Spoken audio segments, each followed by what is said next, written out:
मुझसे चंद्रानना सखी ने पूछा, हे प्रियाजू,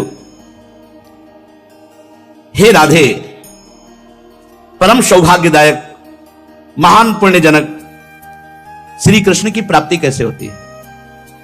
प्रियाजू से पूछा। प्रियाजू ने कहा, बहुत जल्दी श्री कृष्ण की प्राप्ति कराने में समर्थ है श्री तुलसी महारानी जी। प्रियाजू का बताया हुआ उपाय श्री वृंदा सखी, ये वृंदावन की अधिष्ठात्री देवी हैं। ये वृंदावन की पूरी व्यवस्था को देखती हैं। प्यारे जो की नित्य केली की व्यवस्था करती हैं, और इनकी कृपा के बिना कोई वृंदावन में प्रवेश नहीं कर सकता। ये हमारी प्यारी जो की प्रिय सखी वृंदा सखी श्री तुलसी महारानी जी। चंद्रानना सखी ने कहा, ये परम सौभाग्यदम राधे महापुण्यम वरप्रदम श्री कृष्ण श्यापि लभ्यर्थम, तो उनका तुलसी सेवनम मतम। मेरे मत में यदि तुलसी जी की सेवा की जाए, तुलसी जी का यदि स्पर्श हो जाता है, तुलसी जी का नाम कीर्तन किया जाता है, तुलसी जी को प्रणाम किया जाता है, तुलसी जी का वृक्ष लगाया जाता है, तुलसी जी को जल अर्पित किया जाता है, और तुलसी दल से नित्य भगवत सेवा की जाए, तो बहुत जल्दी श्री कृष्ण प्रसन्न हो जाते हैं।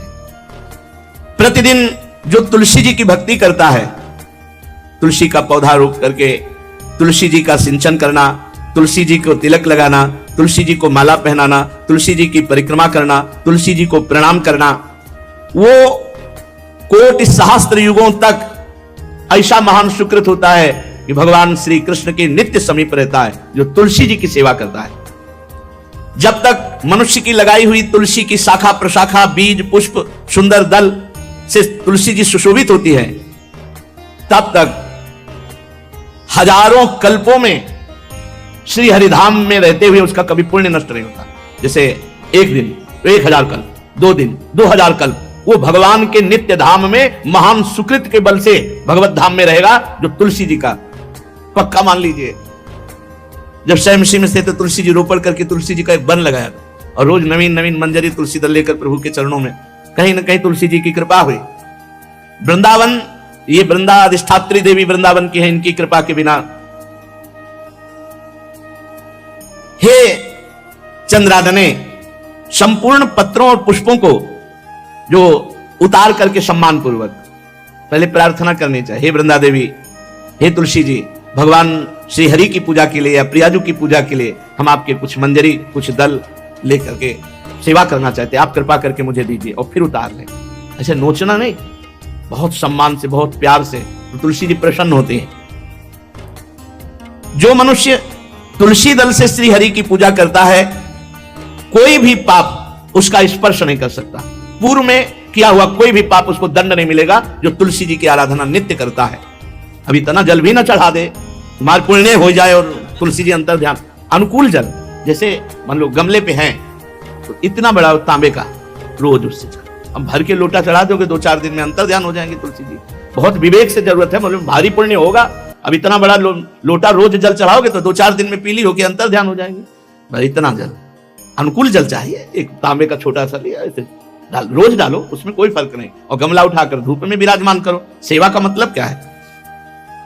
जो तुलसी जी को जल अर्पित करके तुलसी जी की सेवा करता है, हरि चिंतन करता है, कभी कोई पाप उसका स्पर्श नहीं कर सकता।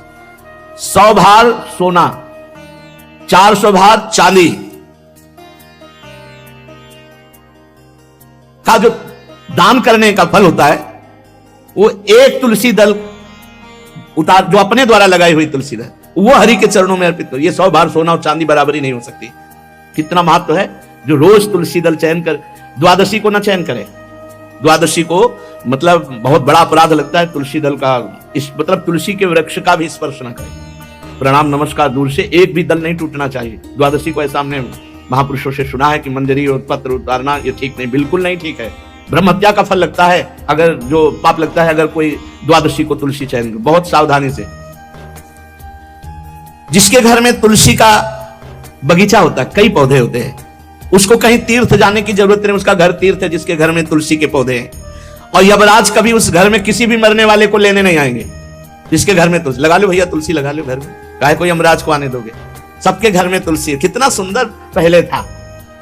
घर में आंगन होते थे, आंगन में एक बहुत बड़ा और फिर उसमें तुलसी जी, और फिर उसमें 2-4 नर्मदेश्वर शालिग्राम ऐसे, और फिर घर का हर व्यक्ति जल चढ़ाना, प्रणाम करना, नमस्कार करना, कितनी पवित्र पद्धतियां हमारी थी। जब रसोई बने पहली गाय के लिए, फिर कुछ पक्षियों के लिए, फिर कोई संत महात्मा, कोई भिक्षु, ऐसा कितना पवित्र व्यवहार है। यहाँ जैसे हमने देखा है, ये रसोई बन रही ना, तो धुआं नहीं खत्म होने पाता, वो ही सब अपवित्र किए हुए हैं, राक्षसी बुद्धि आती चली जा रही। तुलसी जी, ये भागवती को वस्तु, हमें लगता है बालकनी तो होती है, बढ़िया बालकनी में एक ऐसा उठाने धरने वाला स्टैंड लोहे का रखो कि तुलसी जी को विराजमान कर दो। जिसके घर में तुलसी जी विराजमान होती है, उसके घर में यमराज कभी नहीं जाते। जो तुलसी जी का सेवन करता है, उसकी सारी कामनाएं तुलसी जी पूर्ण कर देती है। तुलसी जी को लगाना, तुलसी जी का पालन करना, तुलसी जी को सिंचन करना, तुलसी जी का दर्शन करना, तुलसी जी का स्पर्श करना, मनुष्य के द्वारा जो मन, वाणी और शरीर से पाप हो गए, सबको तुलसी महारानी क्षमा कर देती है, दग्ध कर देती है। पुष्कर आदि तीर्थ, गंगा आदि परम पावन नदियां, ये सब जो स्नान आदि, अवगाहन आदि करने का फल देते हैं, वो केवल तुलसी जी घर में विराजमान है, उसको फल मिल जाएगा। कितने बढ़िया। जो तुलसी जी की नवीन मंजरी प्रभु के चरणों में अर्पित करके प्रणाम करता है, वो चाहे कितना भी अपराध किए हो, वो कभी यमपुरी को नहीं देखेगा, कभी यमराज के पास नहीं जाएगा। जो मनुष्य तुलसी काष्ठ का घिसा हुआ चंदन लगाता है, उसके सारे संचित भस्म हो जाते हैं, और क्रियमाण जो वर्तमान, वो कभी उसको बांध नहीं सकते। तुलसी जी का काष्ठ का घिसा हुआ चंदन। जिसके घर में तुलसी की छाया होती है, वहां पितरों को अपने आप कल्याण प्राप्त हो जाता है। जो श्राद्ध करने से लाभ मिलता है पितरों को, घर में तुलसी लगा के, जो तुलसी की छाया बड़ा वृक्ष, पितरों को तृप्ति मिलती है। चतुर्भुज ब्रह्मा जी सारंग धनवा श्री हरि के महामहिम स्वरूप की अनुभूति करने के लिए भी कहा है कि तुलसी जी का महान महात्म्य, अगर तुलसी जी का सेवन करे तो भगवान श्री हरि की महिमा को जान जाएगा। स्त्री हो या पुरुष, पुरुष नपुंसक नारीवा जीव चराचर कोय, सर्व भाव भज कपट तज मोहि परम प्रिय सोय। शरीर वर्दी है, हमारी पोशाक है, हम सब एक हैं, आत्मस्वरूप है, कुछ अलग नहीं है। शरीर केवल पांच भौतिक है तो सबका पांच भौतिक है, उसमें चिन्ह है स्त्री पुरुष के, बस इसके लिए भगवान की आराधना निषेध थोड़ी है। जो स्त्री या पुरुष श्री तुलसी जी के काष्ठ के मन के बना के, जैसे छोटी कंठी या बड़ी माला धारण करता है, श्री कृष्ण उसके बस में हो जाते हैं। यह है तुलसी जी की महिमा। परम सुहाग श्री कृष्ण मिल जाते हैं, और कौन सी भी हमें उपलब्धि चाहिए।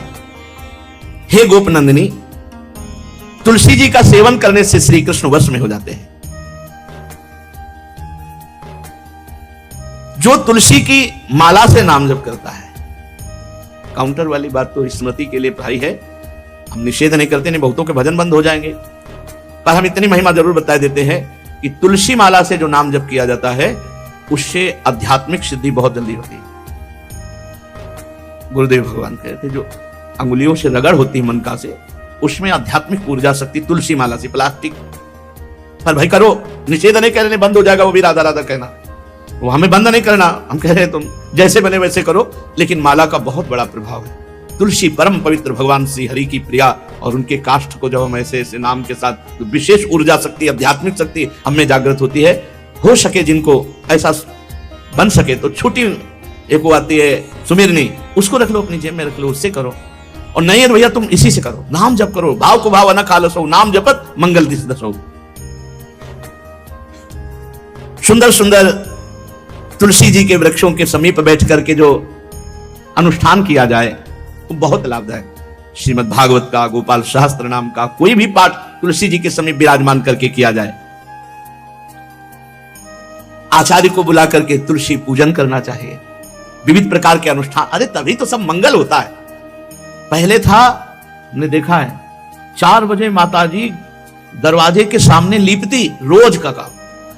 जो पुराने घरों में देहरी के आगे आके 4 बजे लीप करके वहां अपना चौकपुर के दीपक जला, तो क्या पवित्रताएं थी, क्या मंगल था। जब किसी को निमंत्रण दिया जाता था, सबके पैर धोए जाते थे, सुंदर बिछौना बिछा करके, और उसमें बैठ कर पत्तल और रज के सकोरा कुल्हड़ ऐसे भोजन पाया। कितना पवित्रता, जो हमारी पूर्व पवित्रता थी, धोती कुर्ता चोटी पवित्रता। अगर बाहर जा रहे तो पैजामा कुर्ता, ऐसे बहुत पवित्र पोशाकें थी। पवित्र आचरण थे, पवित्र खान पान था। घर में जाओ तो एक पवित्रता है। किसी भी घर में ऐसा नहीं था कि देव मूर्ति ना विराजमान हो, किसी भी घर में ऐसा नहीं था तुलसी जी विराजमान न हो।